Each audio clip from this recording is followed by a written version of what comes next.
Israel, if I were to ask you the question, who was the most prolific of the prophets, what would you answer? I can hear many of you saying Moshe. And it's true that there are 5 books attributed to Moshe. In the first, Yahweh provided dictation, which is the book of Bereshith, Genesis, was dictated to Moshe from Yahweh. And then the next 3 books, Shemoth, names, Kara, to be called out, and also Bamidbar, numbers, were experiential. They are really dialogue that happened along the way.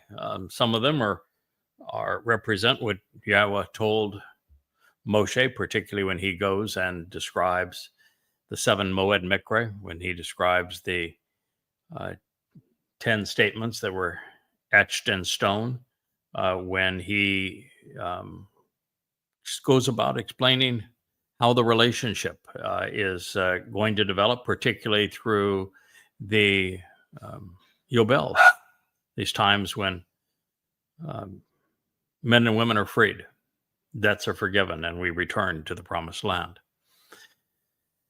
And so much of Bamidbar numbers is horrific. It just one terrible experience after another, as the children of Israel became exceedingly belligerent. It's prophetic because it also speaks of the situation we're in today. And then there's the most enjoyable, really, I think, and profoundly important part of the Torah, which is Dabarim, words, where Moshe serves as the mouth of Yahweh, and Yahweh explains his Torah to his people through his chosen implement, Moshe. And so that is a lot of material there. But you know who wrote more than Moshe? You know whose testimony we have a larger quantity of than the Torah retained in the Dead Sea Scrolls? The same fellow that is your Messiah. Do you know your Messiah's name? Do you know your king's name? Do you know the name of the Son of God? His name is Dod.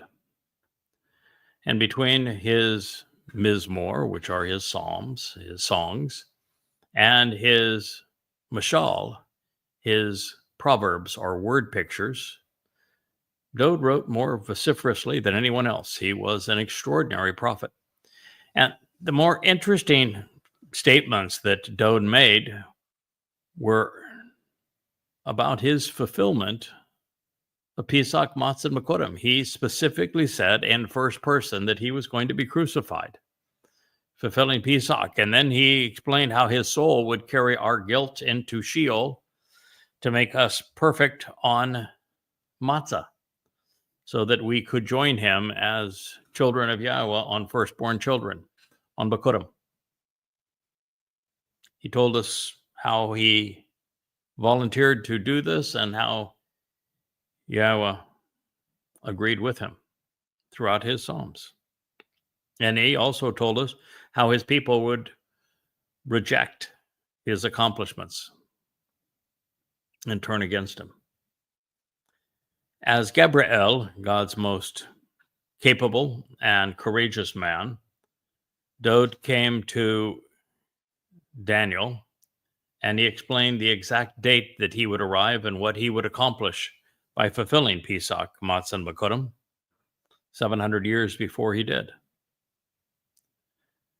And Yahweh then speaks vociferously of him, particularly in the 89th Mizmor, where he tells us that Dod is his son, he is his father, he is the Messiah, he is the former and returning king, that he's going to return as brilliant as the sun. He's going to essentially be Elion, Almighty God, in our presence.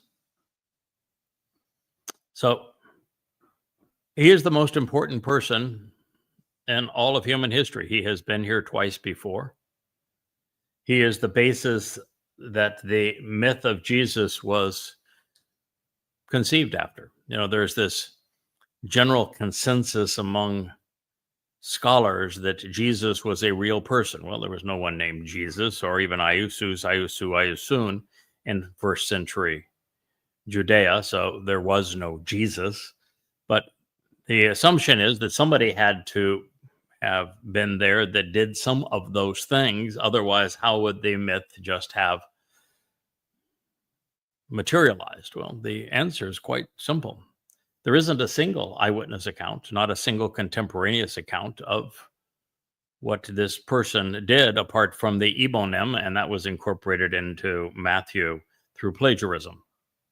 But other than that, there are no eyewitness accounts. There is no original language account.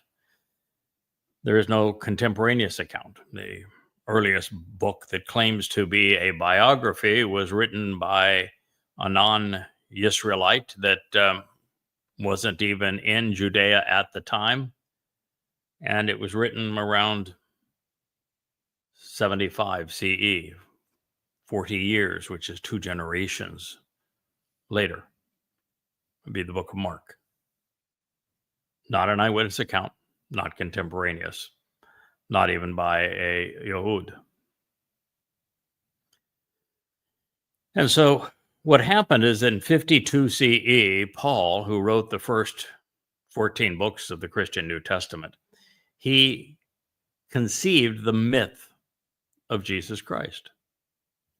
And he did so not out of whole cloth, not out of a magic creativity. He did so by counterfeiting David. He literally stole through identity theft the accolades and the achievements and the titles of Dode. Dode was here, just as he said he would be in 33 CE to fulfill Pesach, Matzah, and Bakodim. He was, in fact, crucified. At that time, he therefore is our Savior. He is, in fact, the Son of God. He is the Messiah. He is the King. He will be returning. All of that was based on the actual individual who did these things. The second arrival of 3 lives of Dode, which is why he was called the Son of God 3 times. It's why he was anointed Messiah 3 times.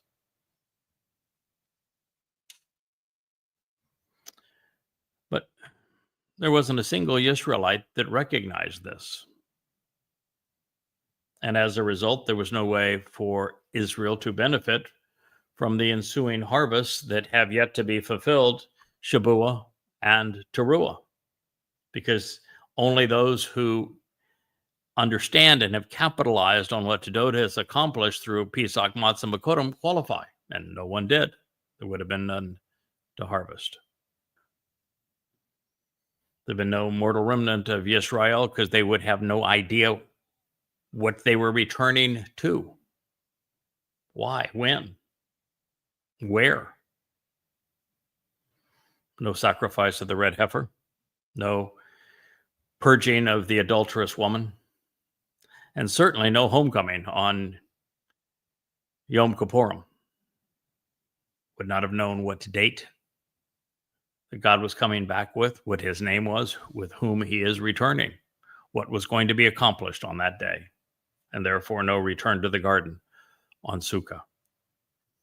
And therefore, almost as important as what Dode has done through his prophecy, through uniting Israel, through acquiring Jerusalem and the Temple Mount, through defending Israel so valiantly,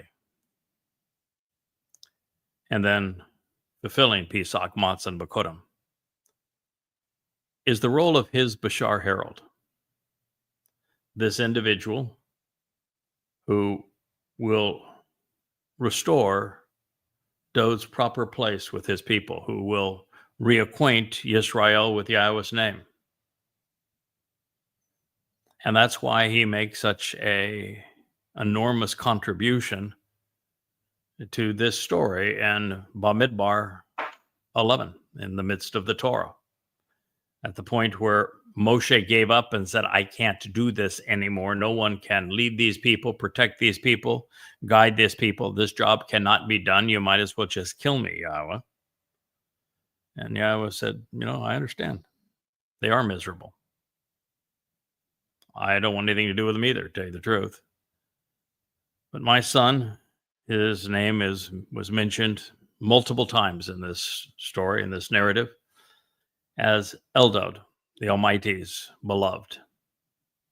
Dod, the Son of God. But he wasn't mentioned alone. He was mentioned alongside Medod. Medod would have the Mem and the Yod added to Dod's name. Dod is the doorway to life, which is why it's two Delefs in his name. Because he fulfilled Pesach, which is the doorway to life and the doorway to God's home, the doorway into the covenant family. And Medod, from the Mem, waves on water, says that he will be a goy, not of the land, but of the sea. This friend and supporter of Dod. And that he will bring cleansing waters, which is what's going to happen underneath the sacrifice of the Adamah Parah, the red heifer, when Elia orchestrates a reprisal of what he did 40 Obel, 888 years previously, where the waters were placed underneath the timbers for the sacrifice of the bull to purge the people of religion and politics. This time the waters will emerge from beneath the Temple Mount and cascade all around, cleansing God's people.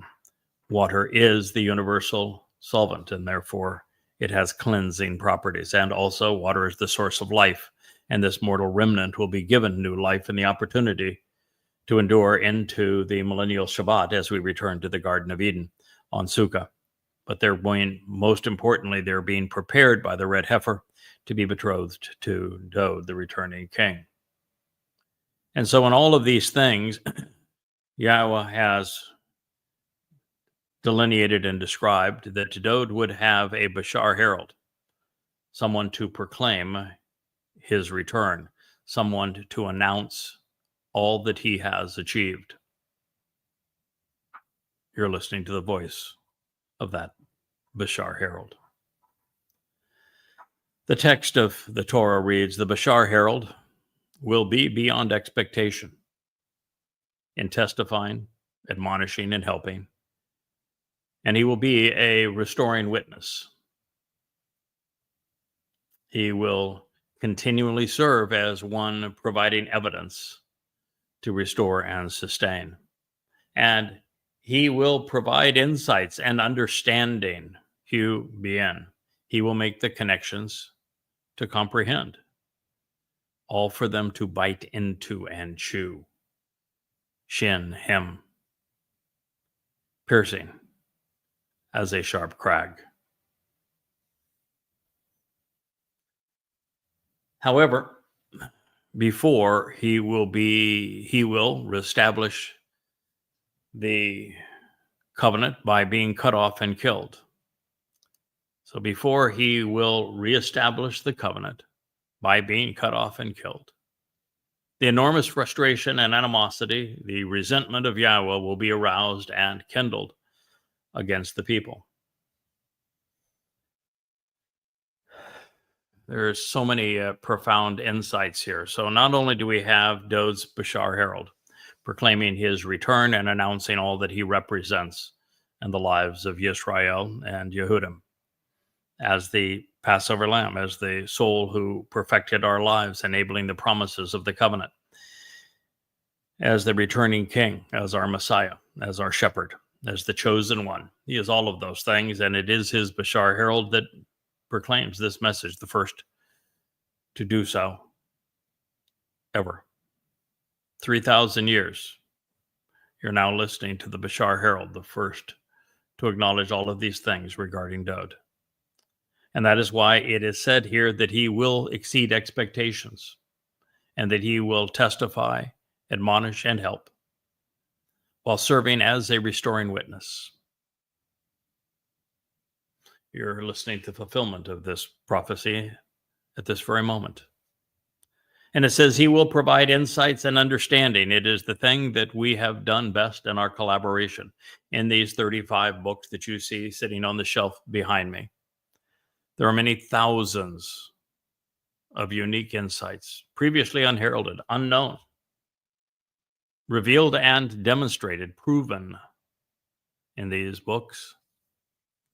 Probably none more important than the greatest discovery in human history, that Jesus never existed, and that the actual Messiah and Son of God, who fulfilled Pesach, Matzah, and Bakudim in 33 CE as promised and described, is David, in the second of 3 lives of our beloved King.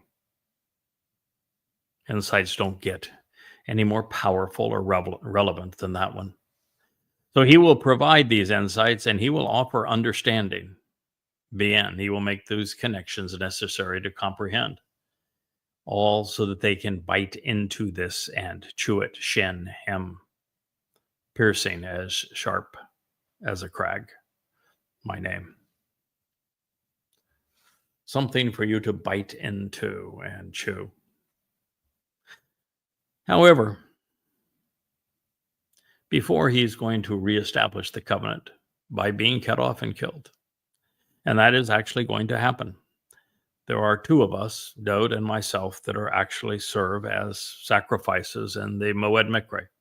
Don't shed a tear for us. We both surrendered our corporeal bodies, our Bashar, in this case, the other meaning for Bashar as a herald, offering that which has no value to us going forward, because our soul is our source of life and the carrier of our attributes, attitudes, and personality, our experiences.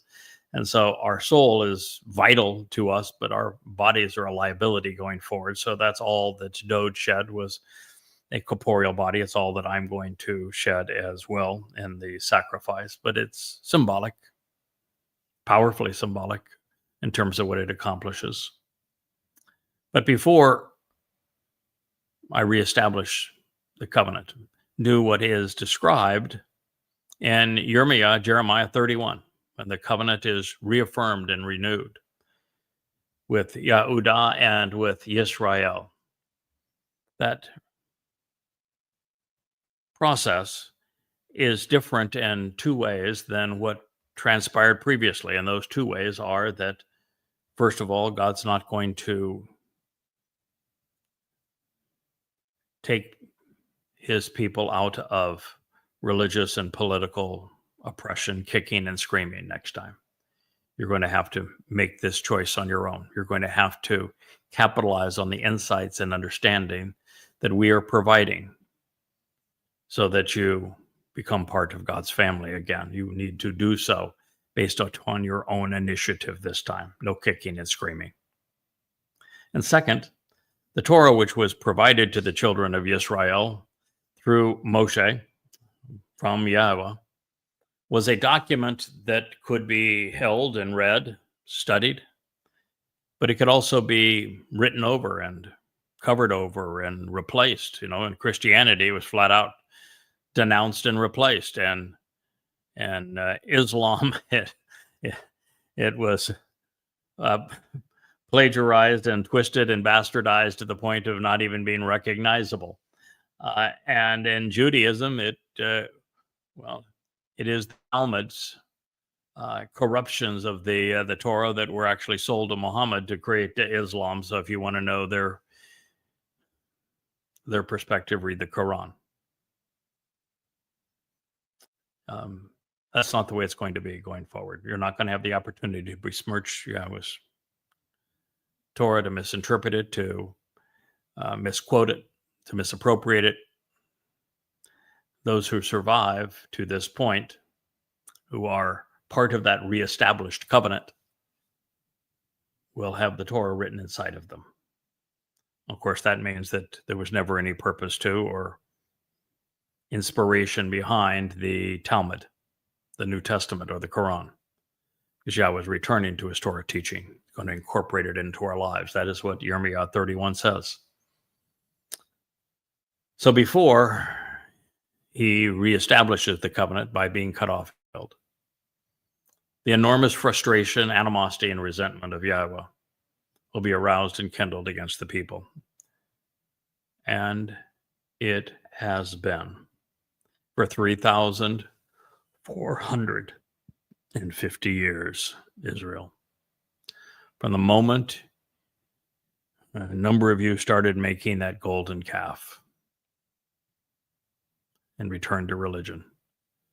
From the moment 3 days out of, well, before even that, the moment you told Yahweh to shut up and go away, you never wanted to hear from him or see him again while you were still in Horeb. And then when you told Moshe here in Numbers 11, you didn't like anything that was happening. You were belly aching about everything. You were malcontents to such an extent. Moshe, one of the greatest men who ever lived, said to God, "They're so annoying, so disagreeable, so obnoxious. I want you to kill me rather than me have to endure them another day. Just take me out of my misery. No one can do this. They're impossible." And ever since that day, it's been antagonism between Yahweh and Yehudim. It's still exactly that way. And God is exceedingly disappointed, enormously frustrated. He resents what you have done to him. He doesn't just resent you erasing his name and removing it from your lives. He doesn't just resent you replacing the personal relationship, father and child relationship that he offered with your God-forsaken religion. Most of all, Yahweh resents what you did to his beloved son, who not only decided that he would offer his corporeal body to be bludgeoned and crucified by the Romans, and then take your guilt and deposit it into Sheol, never to be seen again, perfecting you. And yet you deny him everything. You never speak of him as being what he is, the beloved Son of God. You never speak of him as being the Messiah. You never speak of him as being the chosen one. You never address him as your Savior. You do not speak of him as the returning King of forevermore. This denial of Dod is the single greatest frustration and disappointment that Yahweh has with his people. So it would be thousands of years where Israel and Yahweh would be estranged. And this would not be resolved until the Bashar, this corporeal herald of Yahweh and Dod, would share insights and understanding such that the covenant could be restored.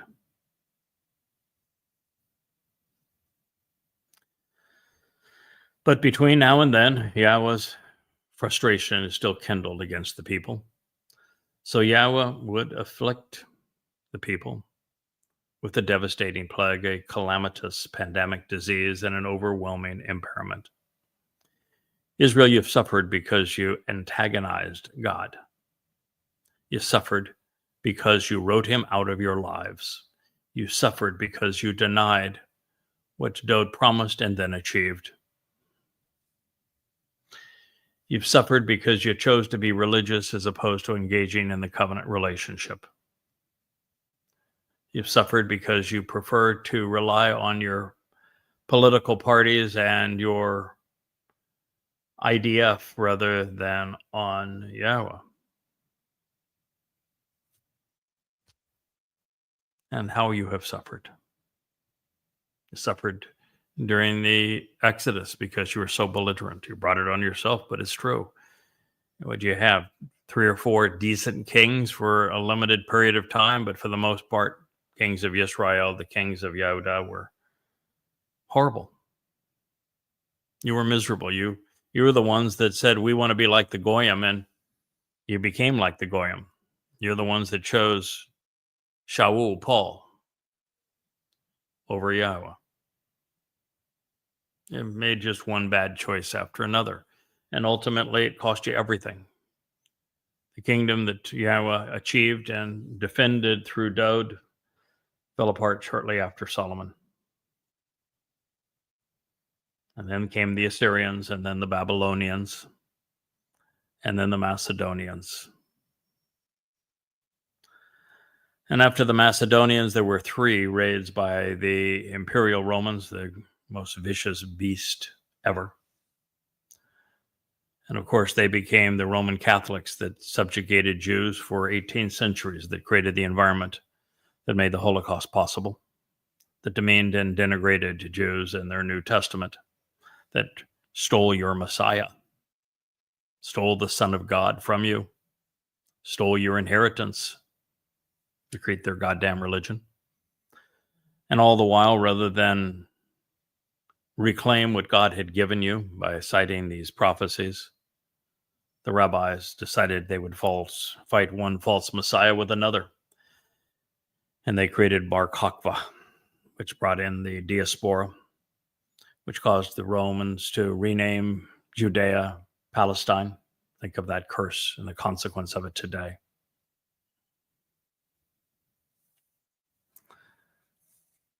All of this, because you've been obnoxious, wasn't terribly long after that.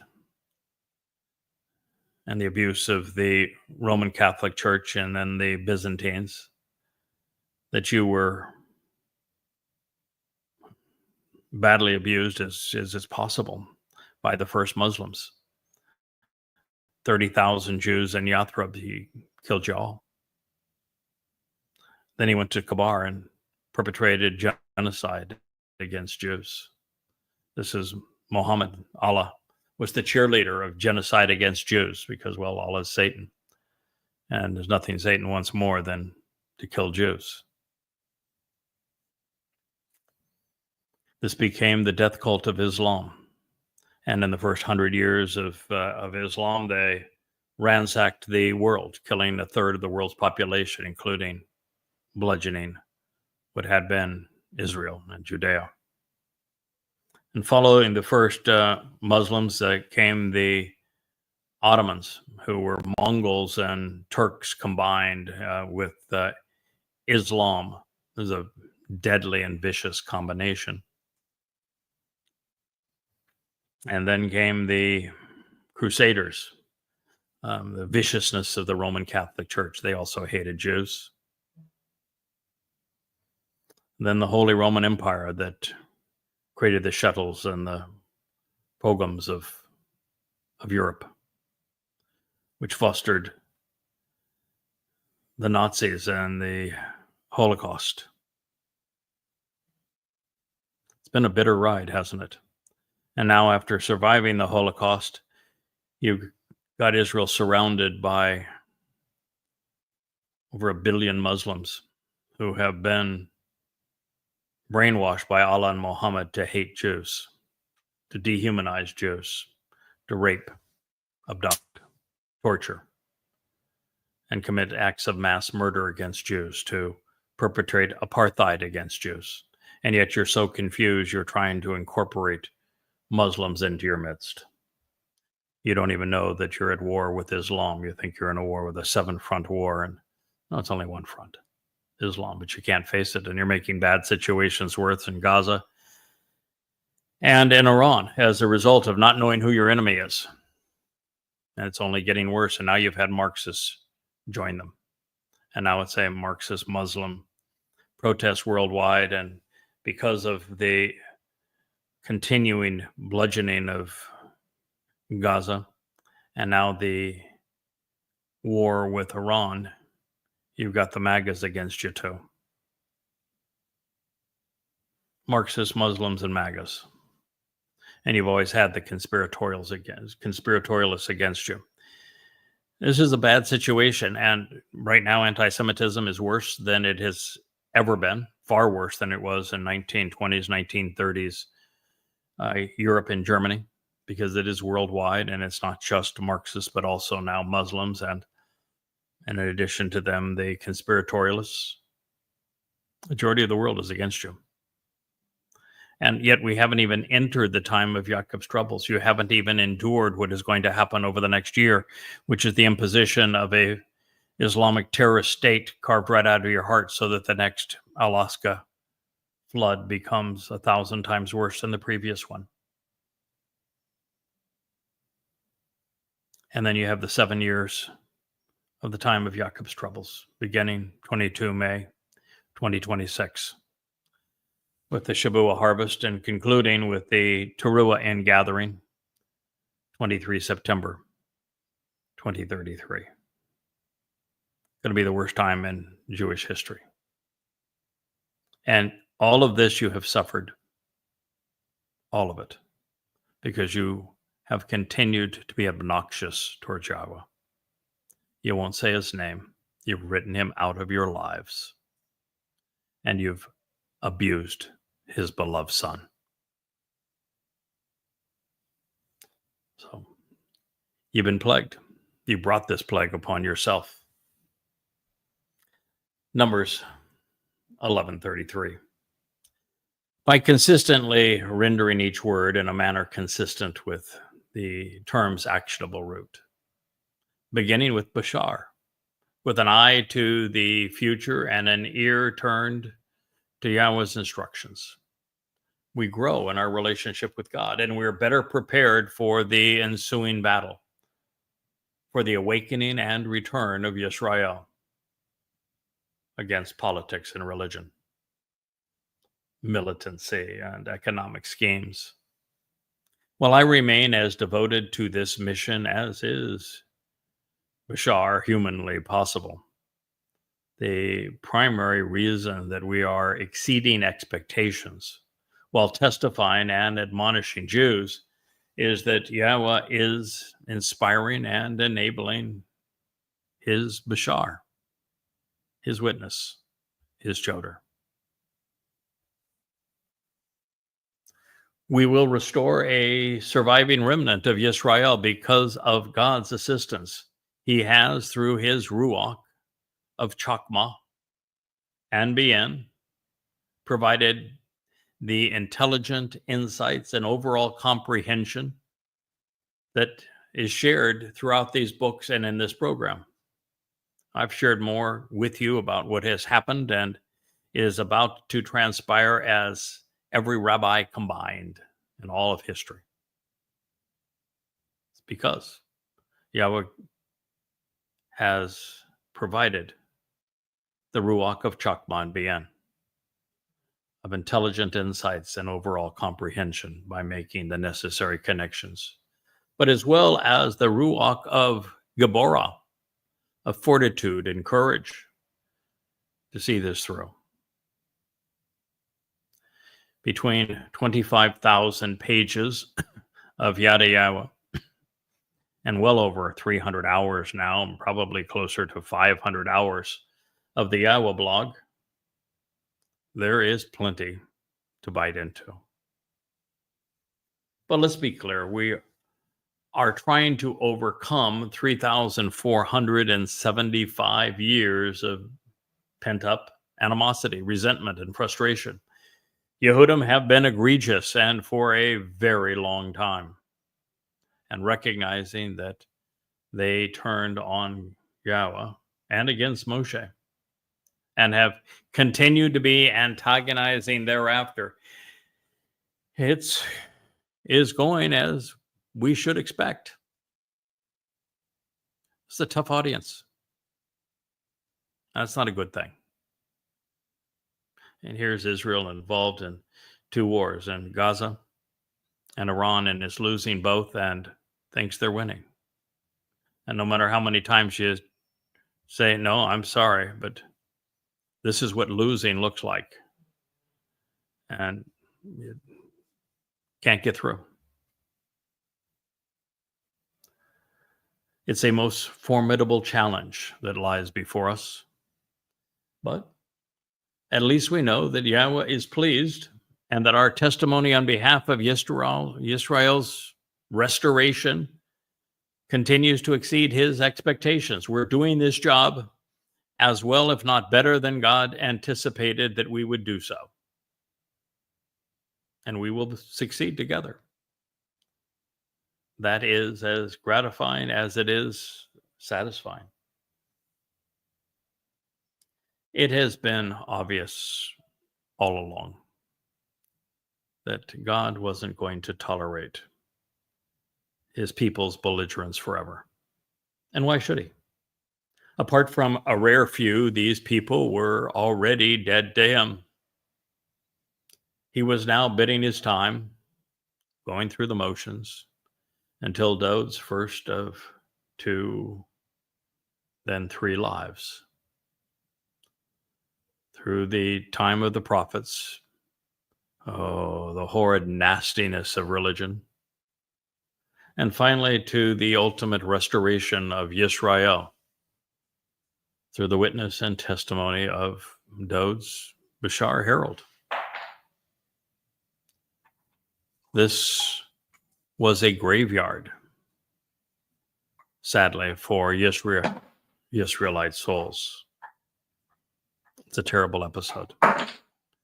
When you become so antagonistic, the most courageous and brave man on earth gives up on you, which is what Moshe did. The man most identified with Yehudim came to hate Yehudim, and even to the extent he asked God to kill him. That was a death wish, turning on Yahweh and then turning on Moshe. How the notion that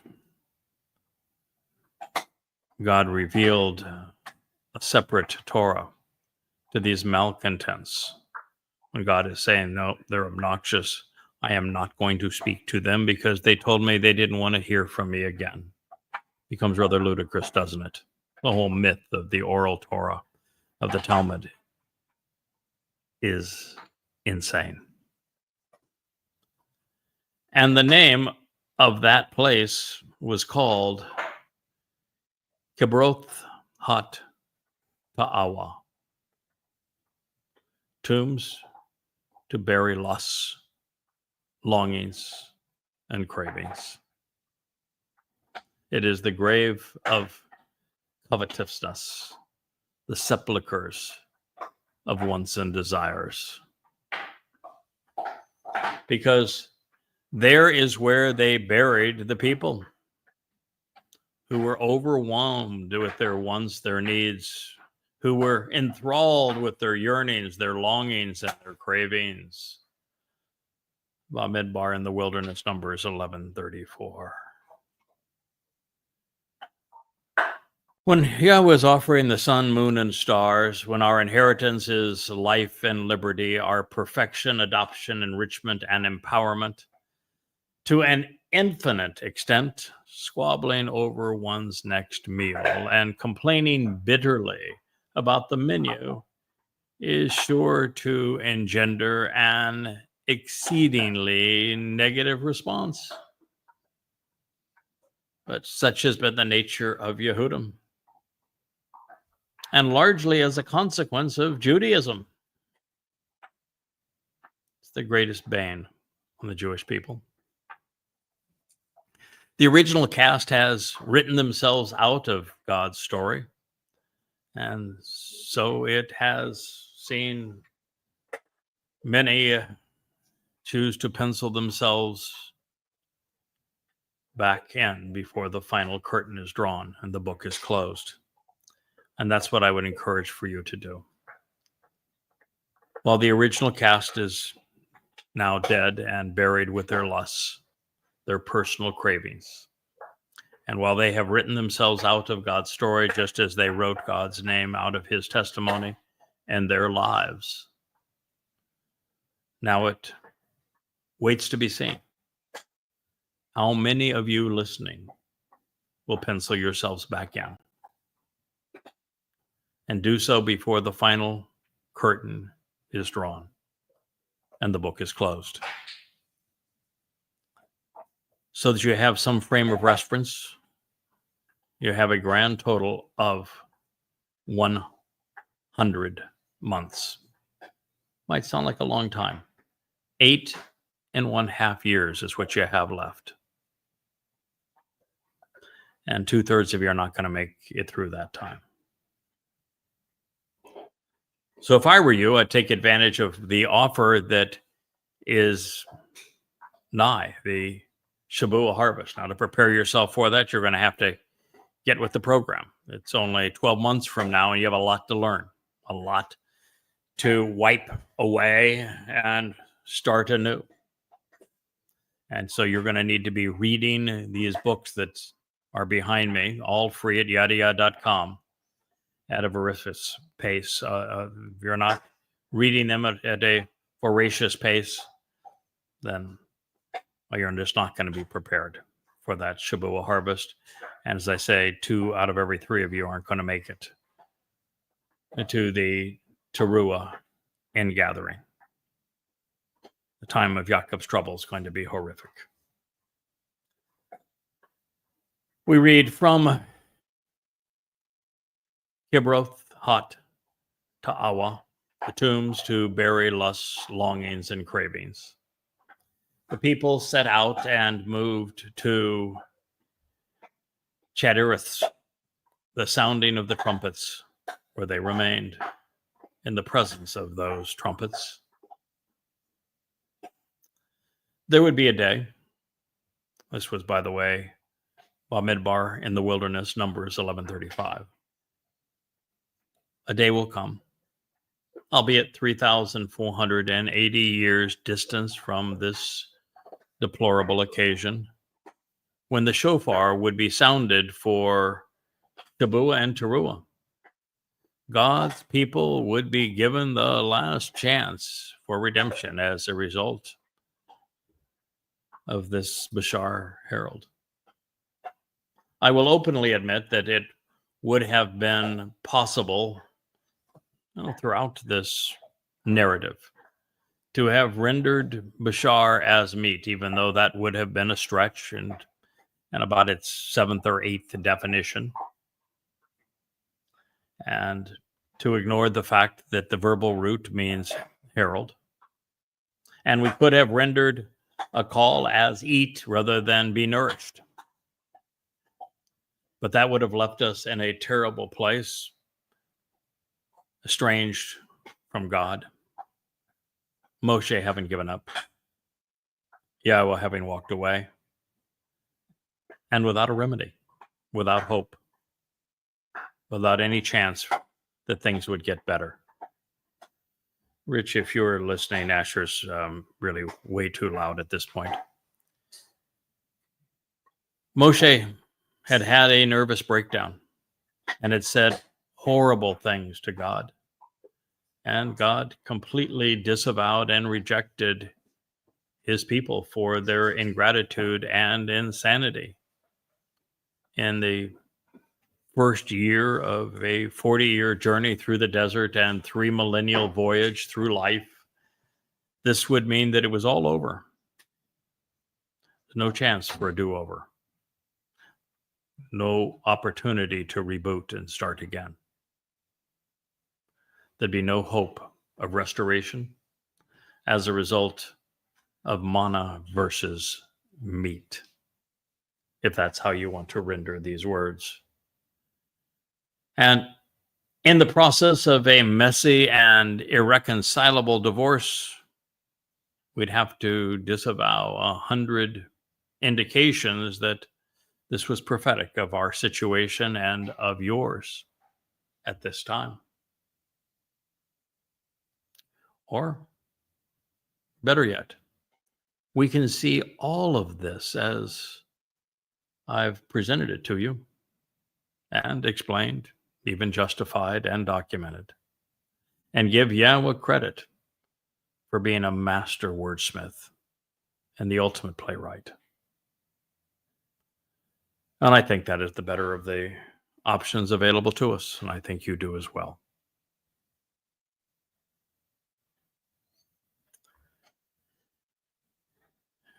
It's hard to imagine,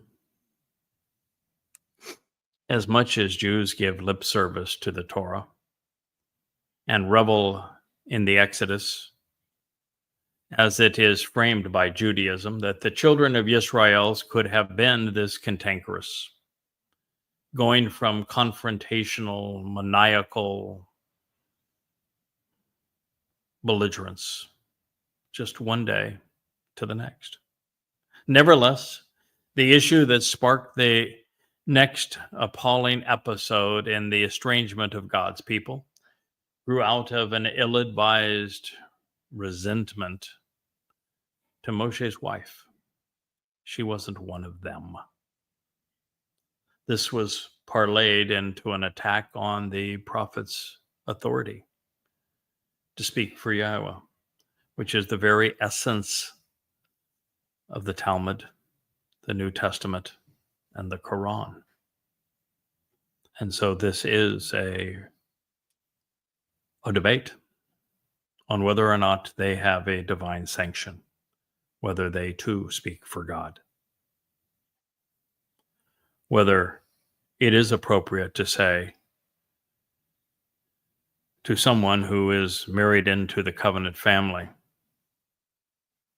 that you don't belong here, or that we can engage in racism as Jews have done, trying to demean Goyim, to create a veneer of superiority, as Christians have done by dehumanizing Jews so they could steal everything from them and establish their religion and their man god based upon identity theft. And of course, is Islam, which is the most racist religion ever conceived by man. This is a referendum on all of those things. And all we have done is turn the page, move from one statement to the next, from Bamidbar, Numbers 11 to 12. Now, interestingly, this is the very same flashpoint that was recently used against Yahowah's Bashar Herald.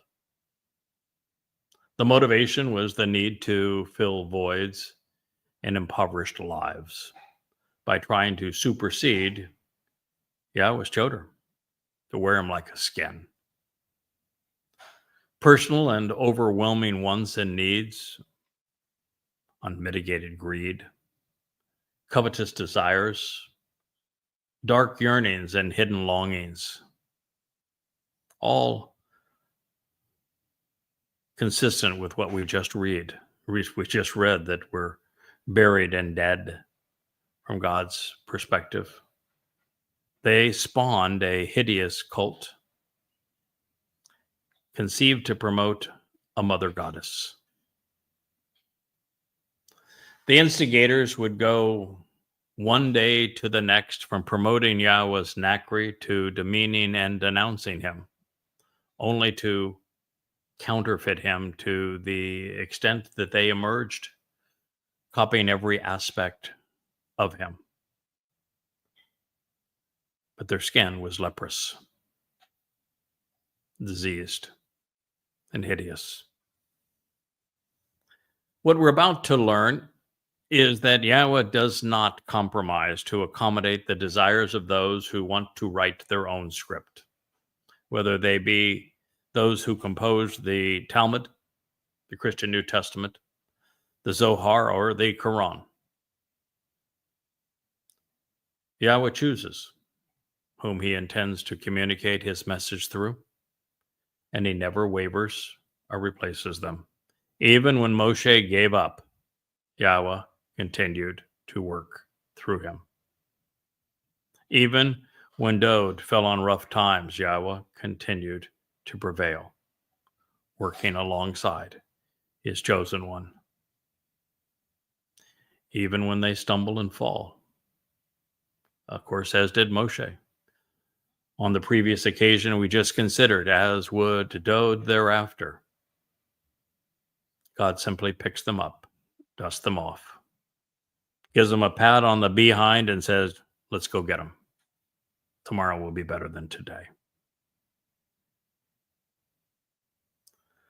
The life lesson is that we are not smarter than God. He has a plan. He is going to see it through. He has chosen his cast of characters for reasons that appeal to him, and he does not give a hoot what anyone else might prefer. For example, rabbis have made careers out of convincing Jews that they know better than God and that they are smarter than everybody else. Their names, their holidays, their edicts, their laws, their arguments, and their books take precedence over Yahweh's preferences, albeit only in the minds of the religious. Along these lines, there are those who do not like my wife, and many more who are of the opinion that they could do better than I have done. And they insist that they speak for their nameless Hashem of a God, the myth of a Mr. Christ, or even for the deplorable ungod, Allah. And while free will entitles the believer to their opinions, God not only disagrees, he is emphatic about his position. Those who oppose the men and women of Yahweh's choosing find themselves ostracized and rebuked, leprous and afflicted, divorced and dead, buried, along with their covetousness. The story never changes. It has been as it will be. Now, in this case, being Yahweh's messenger afforded Moshe and now Yada a status that others craved. Of course, not knowing the responsibility that comes with it. There's a reason that this episode on Moshe, where he just said, God, I can't do this. No one can do this. These people are impossible. Please, if you care about me at all, just kill me so I don't have to witness my failures. There's a reason that Yahweh's endorsement of Moshe and his rebuke of the two, this woman Miriam and her brother Aaron, partner in crime, when they claimed that they also spoke for God. There's a reason that one story follows the other. Yep, Moshe had stumbled. Moshe recognized the job couldn't be done. And yet Yahweh tells us immediately thereafter, but he's my guy. I've given him my spirit. I'm going to see it through with him, and no one else is going to speak for me. Not then, not at any other time over the voice that I have chosen.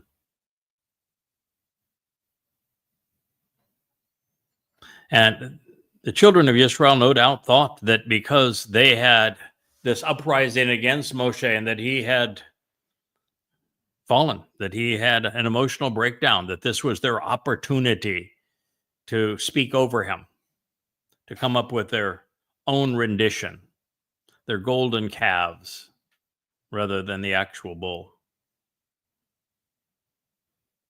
But Yahweh said no. Those who speak over God, Zohars and Talmuds, with New Testaments, church canons, Qurans and Hadiths, engender Yahweh's animosity, and they will be eternally separated from him. Moshe was establishing the foundation of the covenant and the path to heaven. Yada now is tasked with the responsibility of reacquainting the Israelites with Yahweh and his son, Dod, so that he can bring them all back together as one happy family at the homecoming and family reunion on Yom Kippurim in 2033. Moshe would invest 40 years herding malcontents across the desert, while Yada would devote every waking hour for 32 years, making the final harvest and homecoming productive and rewarding. With a faulty foundation, the covenant home would not stand, but without instructions on how to find it and move inside, it would have been for naught. But beyond this, I want you to think about the responsibility of the Nakri and of Moshe. This is something that is really profound here, particularly with Moshe, is to think that his sister, someone who was clearly covenant prior to this rebellion, his own sister, who led the women in the Song of the Sea. She was a prophetess, spoke for God for a period. But then she decided she wanted to carve out her own niche. And her brother, Aaron, who, was alongside Moshe for much of this and constantly fell flat on his face, choosing to be religious and leading people astray. They coveted what they perceived was the prestige of Moshe. And so, coveting what he had been presented as God's chosen one to lead the people to freedom, they wanted to be him. You see, their lusts were not buried back there. Their cravings were not quenched. They wanted to be him without having any appreciation of what goes with that responsibility. That responsibility was so immense for Moshe. He declared that it's impossible, and he asked God to do him a favor and kill him. But obviously, they knew nothing of this. They didn't recognize what's at stake. They didn't recognize the burden of this responsibility. They didn't recognize the seriousness of it, the weight that comes along with trying to lead malcontents back to God. That's an appreciation I don't think anyone heretofore has considered. That when, as we're going to see, when Miriam and Aaron attacked Moshe, first by claiming his wife was not one of them, and therefore they were somehow better than him because of the effect Moshe's wife was having on him. God had nothing, no agreement there. They were on a completely different page with Moshe's wife as today's Miriam and her Aaron are with mine, who they are embittered against and exceedingly demeaning and derogatory toward. But it's obvious they have no concept of the responsibility that comes with this job, but Yahweh knows it. And that is why he said to Miriam, even if your father spit in your face, I wouldn't show you any kindness in this regard. You'll get no favor from me.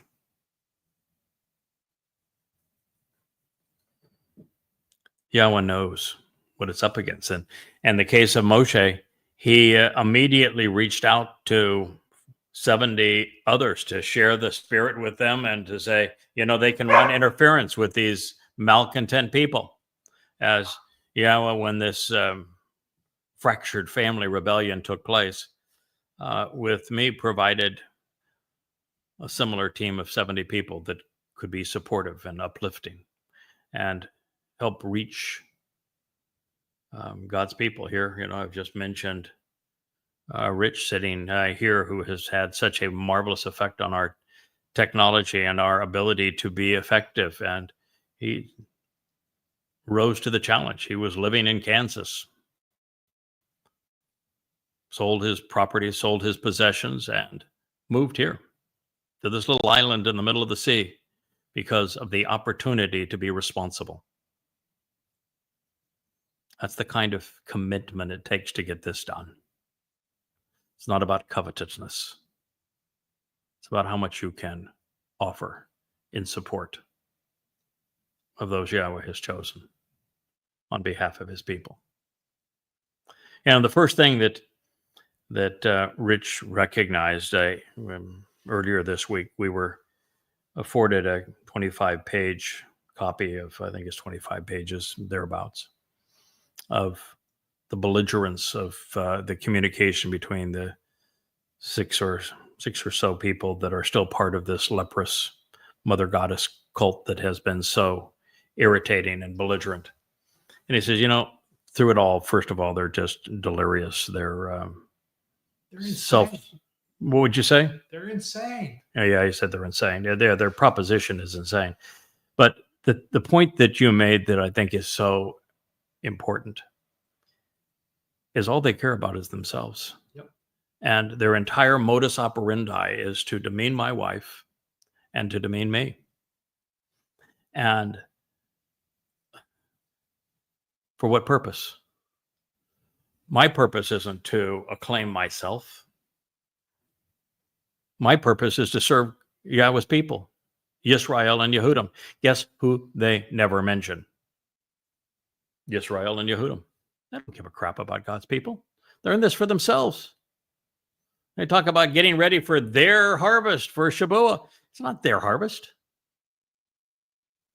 belongs to Yahweh. It's for his covenant family. And if your focus is on yourself and your own aggrandizement, and the only way that you can aggrandize yourself is to tear others down, then something is really sick about you, and you certainly don't fit in Yahweh's family, because Yahweh's family is all about building people up. We are in this position to lift Yisrael out of this mess that they have created for themselves.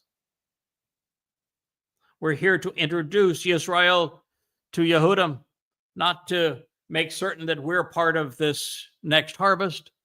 In fact, we're even seeing past this next harvest to the one after that, and to the sacrifice of the red heifer after that, and to the great homecoming that will take place with God's people as a result of all of this, and the joy of Yahweh and our beloved King because of it, and then through and on to Sukkah. The focus is not on us, but on you, and of encouraging and enabling you to be part of this great joy, of this great family. And that's what was never appreciated by the children of Israel. That's why Yahweh and Moshe both said, we can't do this. We're giving up. And now you have a herald announcing the return of your king. He's not going to give up. He cares deeply about Yahweh and of his beloved son Daud and of you, so that you can join all of us on Shabuah and Towrah for the red heifer. Be betrothed again, this great wedding ceremony that will be orchestrated by Elia. The wonderful joy of the family reunion, the great and awesome day of Yahweh. And then a return to the garden.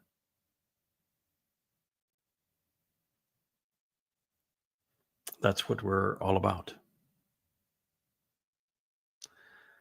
And so there is a tremendous responsibility that comes with this. It would have been easier for all of us to have been anonymous and just make the contributions along the way that we found. And if there was a benefit occasionally, then that was a net gain.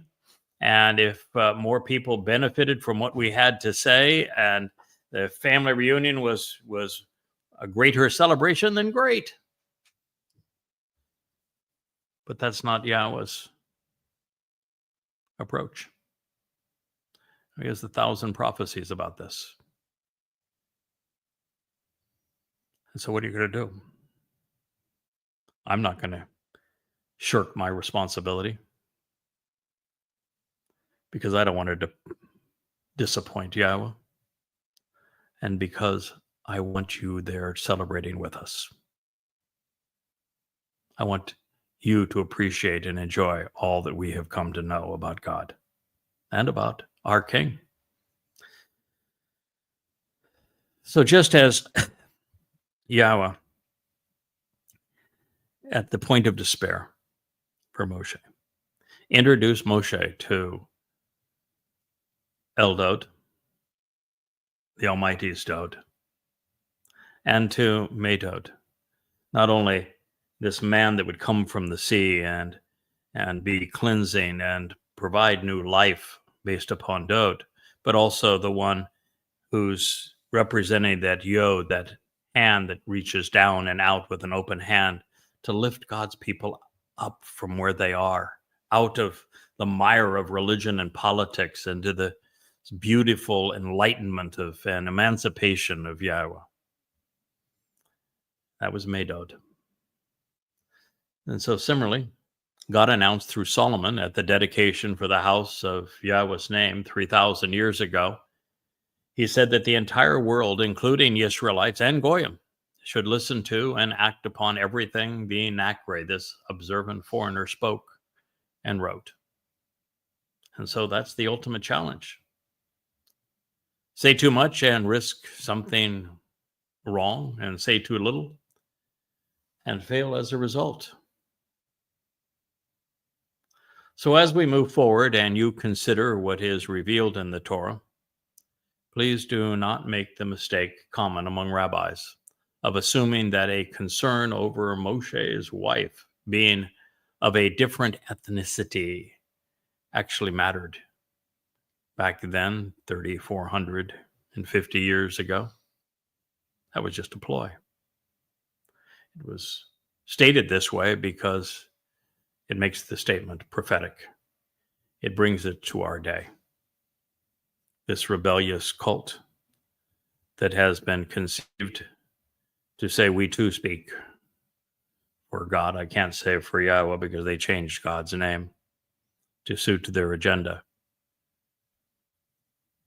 It's because that is what they did. They based their attack on me by demeaning my wife and claiming that my wife was the evil one, and that prior to her, I was on the right track, but that she corrupted me. Why? Because the leader of this cult is a woman with a failed marriage and a failed family and a failed life, who's a psychopath. There's this huge vacuum that everything good is sucked into and tarnished, so that all that she knows is to bring others down to her level, secretly coveting to be what she was not, to find herself written in this story when she was not, other than to condemn her. So that's why this begins where it does, because it's prophetic of where we are. When this transpired, and I don't want to make too big a deal of this because they're down to 6 little fledglings all belly aching, both scared to death of me and what I represent, and envious of me and what Yahweh has achieved through all we've accomplished together, and yet demeaning of me and of my wife.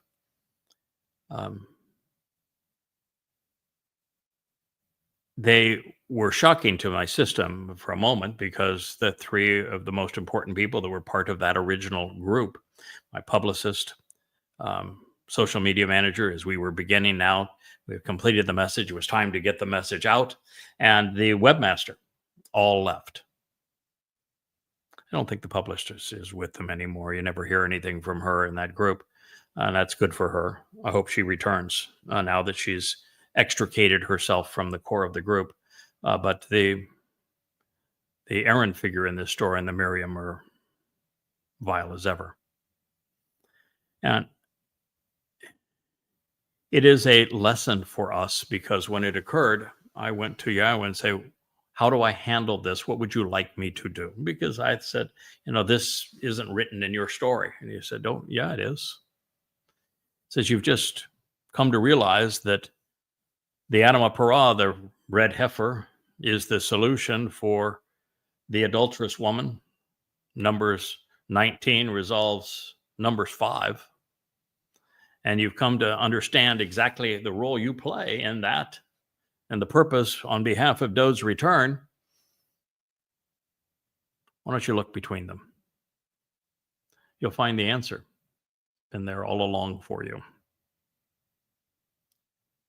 What's halfway between 5 and 19? 12. That's where we are. And it begins in such a way that just pierces my heart, because it's exactly what we endured. And so Yahweh answered by saying, yeah, I gave you the answer. You just weren't prepared to hear it. Now you are. And because he provided this answer, it's important that I share it, because fractured families, the thing that we experienced, are a big deal with Yahweh. And they're a big deal with Yahweh because that's all he has experienced. Adam and Chawah broke their bond with him, a fractured family. Those outside the garden broke their bonds with him and became religious and political. And he had to start anew, a fractured family. Even with Abraham and Sarah, they went a different route with having a slave woman provide a child that Yahweh had to say, no, we're not going that way. This is the kind of stuff that fractures families. And when Sarah said, that woman and her son have to go, Yahweh said, listen to your wife. This fractured family needs to be healed. And then, they have a son, Ishak, and he makes a terrible misjudgment and wants to bless his firstborn of the twins, Esau, above Jacob. We have a fracture in the family again, and there's a lot of maneuvering such that Jacob gets the blessing instead of Esau, in a very broken and fractured family. And ultimately, Jacob then would not get the woman he wanted to marry, and he had a horrible relationship with Leah. Finally gets resolved over time, and the embittered fight between Leah and Rachel, and really a fractured family. It was born from them. And the moment the 12 sons began to grow up, they were treacherous. They even sold one of their brothers into slavery. A very fractured family from the beginning. And then they were separated from God in Mitzrayim for such a very long period of time, a fractured family. And they get out, and the first thing they do is bellyache, and they turn against God, and they turn against his chosen one, Moshe. The whole story of the Exodus is that of a fractured family. They finally get them to the promised land, and they become a fractured family all over again. They choose Shaul to be like the Gentiles and to leave God's Torah. They're a fractured family.